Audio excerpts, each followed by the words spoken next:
7년 가까이 노력을 키웠던 그런 사람이었는데 한순간에 그걸 못하게 된다는 소식을 들었을 때 한 번에 이제 물밀듯이 이제 저한테 오게 된 거죠. 그 부정적 감정들이.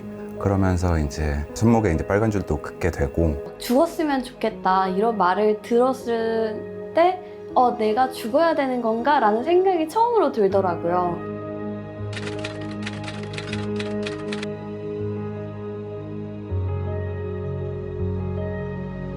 그래서 이제 수면제를 과다 복용을 제가 했었죠. 계속 상태가 악화되니까 불안감, 뭔가 무기력함, 그냥 좀 아프고 싶지 않다? 그냥 끝내고 싶다? 그냥 죽어버렸으면 좋겠다라는 생각이 들어요. 여기 카메라 봐주셔도 좋고요. 아니면 그냥 자연스럽게 저 보시면서 답변 주셔도 좋을 것 같아요. 하나, 둘, 셋.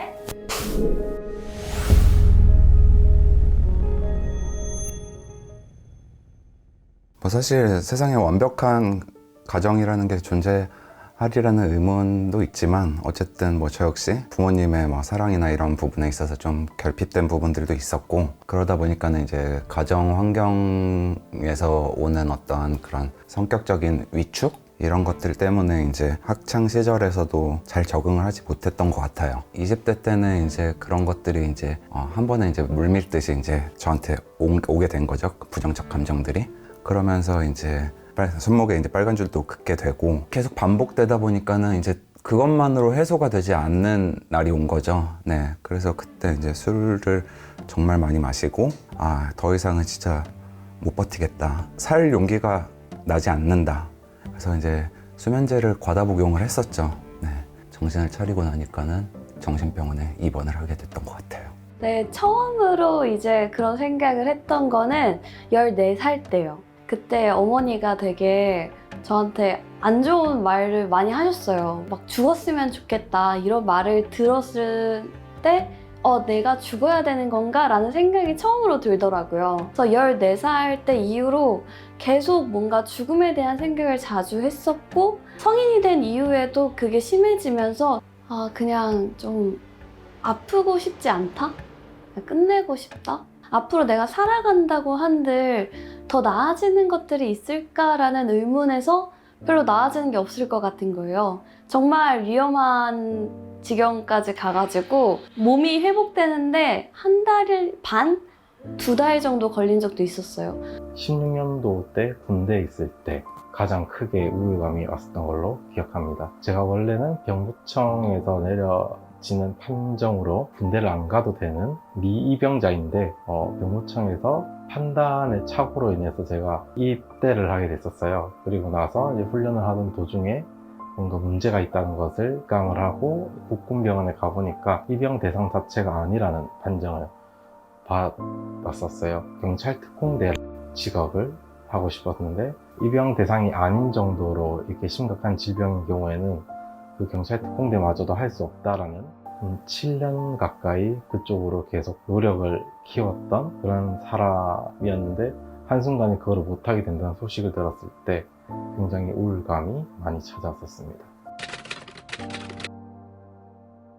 처음에는 정신과가 조금 인상이 안 좋았어요. 왜냐하면 제가 10대 때 처음 정신과를 찾았는데 막 너 같은 환자들 많이 본다, 뭐 괜히 부모님한테 관심 받고 싶어서 뭐 약 받으려고 뭐 꼼수 쓴다, 뭐 이런 얘기를 하는 거예요. 너무 충격을 받아서 다시는 정신과 가지 말아야지 이러다가 결혼을 하고 다시 우울증이랑 공황장애가 엄청 심해졌어요. 그래서 나 정신과를 가야 될 것 같다 하고 남편이 얘기를 하더라고요. 그래서 병원을 찾았는데 제가 계속 상태가 악화되니까 주치의 선생님이 입원을 권유하시더라고요. 솔직히 입원했을 때는 이게 도움을 받는 게 맞나라는 의심이 많이 들었거든요. 입퇴원을 한 대여섯 번 반복하고 지금 뒤돌아보니까 그게 사실 되게 필요한 시간이었구나라는 생각이 많이 들었어요. 아무래도 이제 병동에 이제 입원을 하게 되면은 규칙적으로 잠도 자고 규칙적으로 약도 먹게 하고 하니까는 효과를 좀 봤던 것 같아요. 뭔가 요양원을 다녀온 느낌? 생각도 많이 정리할 수 있었던 것 같고, 다만 좋은 병원을 잘 택해야겠죠. 나에게 맞는 약물을 찾기 위해서 한 3주 내지 4주라는 시간이 걸리더라고요. 그 기간 동안에는 그냥 멍한 느낌만 저는 받았었고요. 그 기간 이후에 이제 극단적인 생각 자체가 안 들게 할 수는 없지만 많이 줄어든 상태라고 보여지더라고요. 사실 약물 복용을 한다라는 거에서 좀 사람들이 안 좋은 인식을 갖고 있다라는 게 병원 안에서도 느껴졌어요. 제가 입원했을 때도 약물 복용을 안 하는 게 도움이 더 된다라고 말하는 환자분들이 계시더라고요. 근데 사실 의사의 지도하에 복용을 하면은 저는 나의 감정의 곡선이 100 그리고 마이너스 100 이렇게 왔다 갔다 하는 거라면 약물 복용은 좀 그 폭을 줄여주는 역할을 하는 것 같아요. 조금 더 안정적인 느낌? 일단 공감보다는 뭔가 이제 해결하려고 하는 그런 피드백들? 뭐 정신적으로 힘들다고 하면은 이제 뭐 너가 의지가 약해서 그렇다, 바쁘게 살지 않아서 그렇다, 운동이라도 좀 해봐라. 그 내가 뻔히 알고 있는, 나도 지금 못하고 있는 그거를 똑같이 얘기를 하면은 사실 그게 별로 도움이 되는 것 같진 않더라고요. 야, 그래도 살고 싶지? 약간 이런 말? 저는 약간 이런 말을 들으면은 말을 더 하고 싶지 않고, 아, 여기까지. 딱 이렇게 좀 끊기는 말인 것 같아요. 제가 가정 불화로 인해서 친가랑 아예 연락을 안 하게 되었었거든요. 강압적이지 않은 강압으로 인해서 뭔가 만나게 되었었는데 친가 쪽이랑 그 불화의 원인을 제대로 파악하지도 못하고 아예 없었던 일처럼 지내고 미래를 꿈꾸면서 살아가자 이렇게 얘기를 하니까 이 사람들은 뭔가 변화하지 않고 나만 변화를 꿈꾸기를 바라고 있구나라고 생각이 들더라고요. 사실 되게 아무것도 아닌 말인데 조금 더 자도 돼. 저는 과다수면이거든요. 그래서 잠을 진짜 많이 자요. 그래서 항상 가족들이나 뭐 남편이나 이제 일어나라는 말을 많이 하거든요. 근데 일어날 힘이 없으니까 못 일어나는 건데 좀 더 다정하게 조금 더 자도 돼. 좀 쉬어도 돼.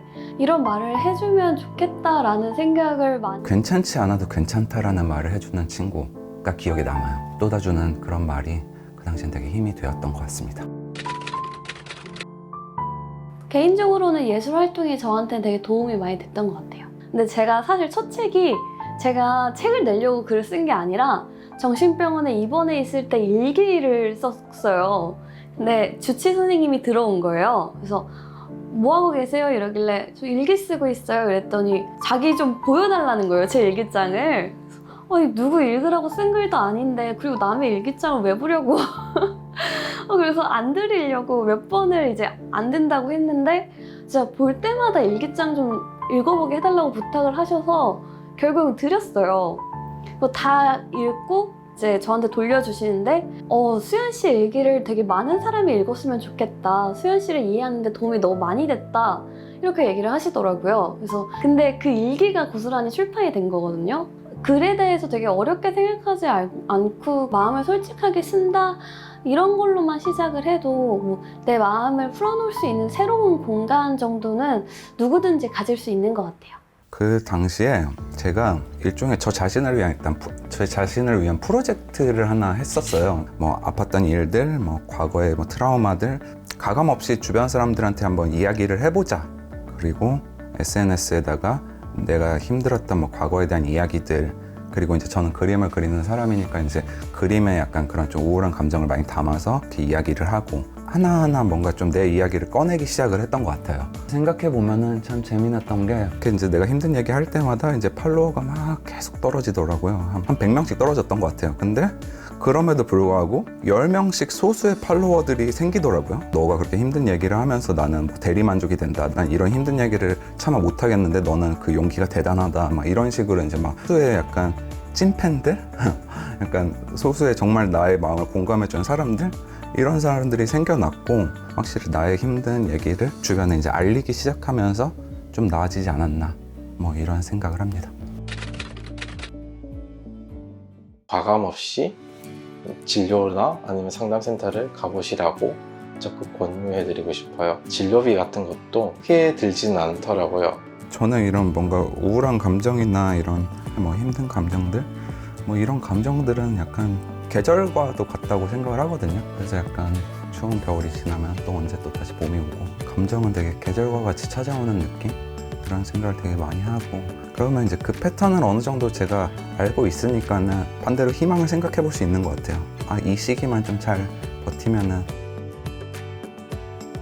저는 사실 위로라는 건 진심으로 상대방과 대화하다 보면은 내가 듣고 싶은 말이 어느 순간 흘러나왔을 때 내가 위로받고 싶은 마음을 이렇게 가져오는 거라고 생각하거든요. 솔직한 이야기들 중에서 마음에 가져오고 싶은 위로가 있다면 마음껏 가져와서 자신의 마음을 위로할 수 있는 그런 기회로 삼았으면 좋겠습니다.